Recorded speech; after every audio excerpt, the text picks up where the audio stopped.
Saudara-saudara, hari ini kita akan mendengarkan sebuah pesan tentang seseorang yang kelihatannya lemah. Dan seseorang yang kelihatannya seorang diri, ternyata dia mempunyai kekuatan yang sangat luar biasa banyak dan kuat, serta dia sebetulnya tidak seorang diri. Siapa yang dimaksud? Adalah Daud. Begitu kita mendengar nama Daud, seringkali kita mengatakan bahwa Daud ini adalah seorang gembala, seorang anak kecil, seorang yang dapat melawan Goliat seorang diri. Namun setelah kita membaca keseluruhan kisah dari Daud sampai dia menjadi raja, bahkan menguasai Israel yang 12 suku, dan menguasai bangsa-bangsa asing, mengalahkan Filistin, mengalahkan bangsa-bangsa asing yang mereka bertekuk lutut menjadi bawahannya sebagai Raja Israel. Di sini kita disadarkan bahwa jika menyebut nama Daud, tidaklah lagi pantas kita hanya membayangkan dia seorang anak gembala yang tidak mempunyai kekuatan apa-apa, yang culun, yang seorang diri. Kalau Anda dan kita semua membaca kitab 2 Samuel akan nyata betul betapa banyak pasukan Daud, anak buahnya tak terhingga. Nah, di situ ada perhitungan-perhitungan yang mana dari suku Yehuda dan mana dari suku Israel yang lain. Jumlah totalnya ratusan ribu, saudara-saudara. Dan di dalam peperangan melawan bangsa asing itu, jangan lagi menganggap Daud adalah seorang yang lemah, yang seorang diri, tidak mempunyai kekuatan apa-apa. Karena di sini dikatakan oleh Alkitab bahwa Daud mempunyai pahlawan-pahlawan yang membantu dia di dalam segala sepak terjang peperangan melawan bangsa-bangsa asing dalam mempertahankan tahta atas Israel. Ketika rongrongan menyerangnya baik dari anaknya sendiri maupun dari orang dalam yang lain. Dan di situ saudara-saudara jelas sebagai raja Daud mempunyai pegawai-pegawai banyak sekali dan pahlawan-pahlawan Daud. Di dalam kitab 2 Samuel 23 ayat 8 sampai 39 kita akan membaca nama-nama pahlawan Daud sangat banyak dengan peran masing-masing sesuai dengan bidang masing-masing. Kalau kita membayangkan sistem pemerintahan kerajaan, banyak tokoh-tokoh pahlawan-pahlawan Daud yang membantu dia. Di antaranya yang mengayunkan tombak melawan 800 orang ketika mati dalam pertempuran. Dan kemenangan-kemenangan diraihnya. Di tempat-tempat yang lain, pahlawan-pahlawan Daud berjuang habis-habisan. Ya, pahlawan yang menerobos perkemahan orang Filistin, menimba air dari perigi Bethlehem di dekat pintu gerbang, mengangkatnya dan membawanya ke Daud. Nah, ini juga sebuah peran yang sangat penting.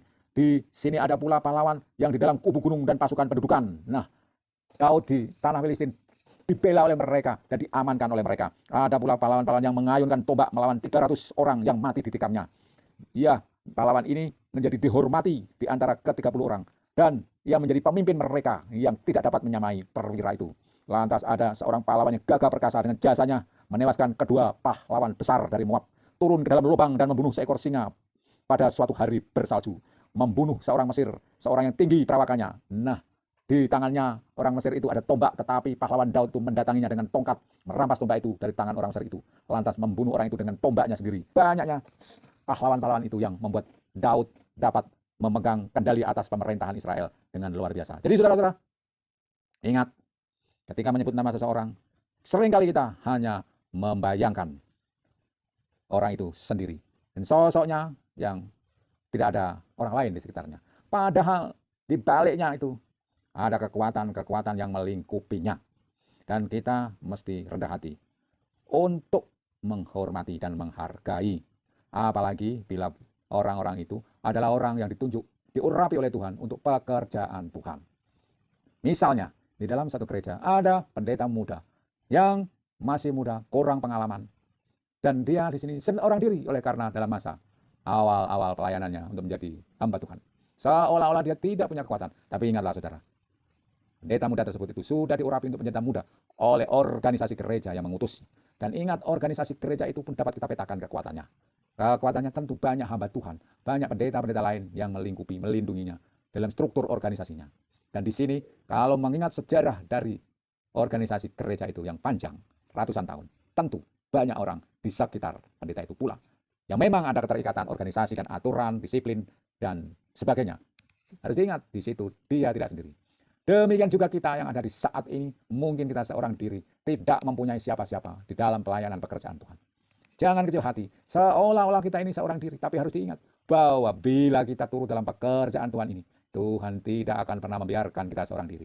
Tuhan mengirimkan malaikat-malaikatnya di sekitar kita, membantu kita, menguatkan kita. Dan di tempat sana banyak lagi hamba-hamba Tuhan yang lain yang melakukan pekerjaan surga, pekerjaan kerajaan surga, untuk mengabarkan kabar baik ini kepada semua orang.